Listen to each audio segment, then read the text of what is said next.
নমস্কার বন্ধুরা, আমার পেজে সবাইকে স্বাগত।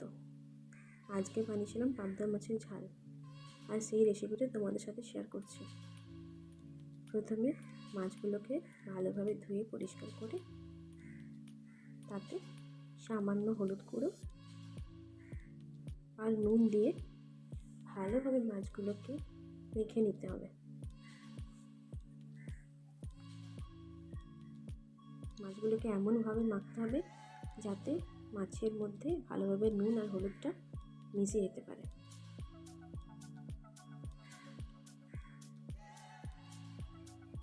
এইভাবে মাছগুলোকে মেখে ছেড়ে দিতে হবে 10 মিনিটের জন্য রেস্টে।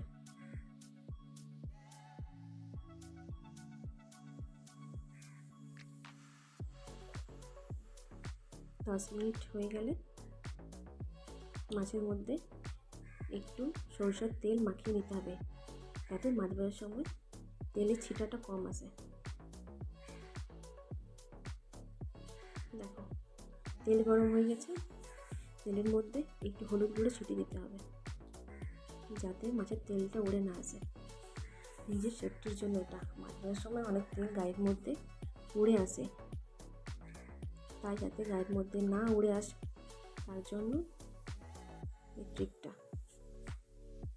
এবার মাছগুলোকে এক এক করে দিয়ে দিতে হবে। সব মাছগুলো একেবারে হবে না, তাই কিছু মাছ দিলাম আর পরে আবার কিছু মাছ দেবো। দেখো, মাছগুলো ভাজার জন্য রেখে দিলাম।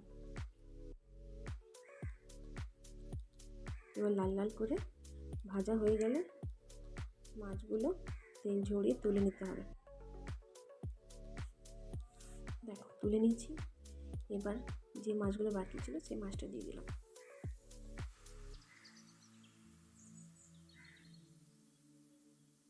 মাছগুলো যতক্ষণ না ভাজা হচ্ছে, এবার একদিকে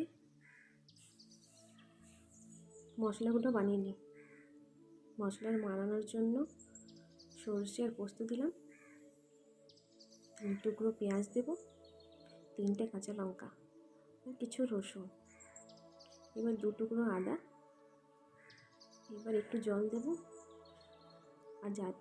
আর সরষা দেওয়া আছে তার জন্য একটু নুন দিয়ে দেবো যাতে তেতো ভাবটা না আসে বাটার সময়। দেখো, বাটা হয়ে গেছে। এবার একটু ছেঁকে নেব, কারণ সরষের খোসাগুলো তাহলে চলে যাবে এভাবে ছাঁকলে। এবার টমেটো পিউরিটা বানিয়ে নেব। তারপর তেল গরম হয়ে গেলে 5 ফোড়ন দেব। 5 ফোড়নটা একটু ফুটে উঠলে তার মধ্যে তেজপাতা দিয়ে দিলাম। দেখো, তেজপাতাটা হয়ে এলে তার মশলাটা দিয়ে দিলাম তেলের মধ্যে। ওই মশলাটা কষতে থাকবো। এবার তার উপর হলুদ গুঁড়ো, ধনে জিরে গুঁড়ো,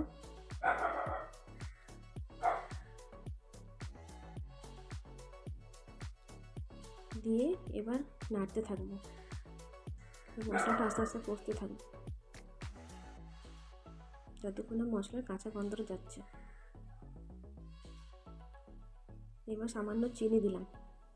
চিনি দিলে খাবারের স্বাদটা আলাদা হয়। এবার কষতে থাকবো।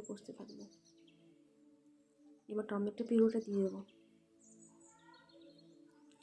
টমেটো পিউরিটা দিয়ে এবার নাড়তে থাকবো ক্রমাগত যতক্ষণ না পর্যন্ত মশলাটা তেল ছাড়ছে। তেল ছেড়ে আসছে।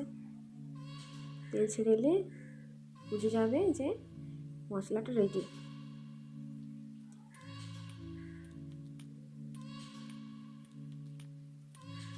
এবার কিছুটা জল দিয়ে আর সামান্য নুন দিতে হবে নিজের স্বাদ অনুযায়ী। সামান্য নুন দিতে হবে, কারণ মাছের মধ্যে নুন দিয়েছি একবার, মশলা বাটার সময় একবার নুন দিয়েছি, তাই কিছুটা সামান্য নুন দিতে হবে। এবার ঝোলটা ফুটে উঠলে এক এক করে মাছগুলো দিয়ে দিতে হবে।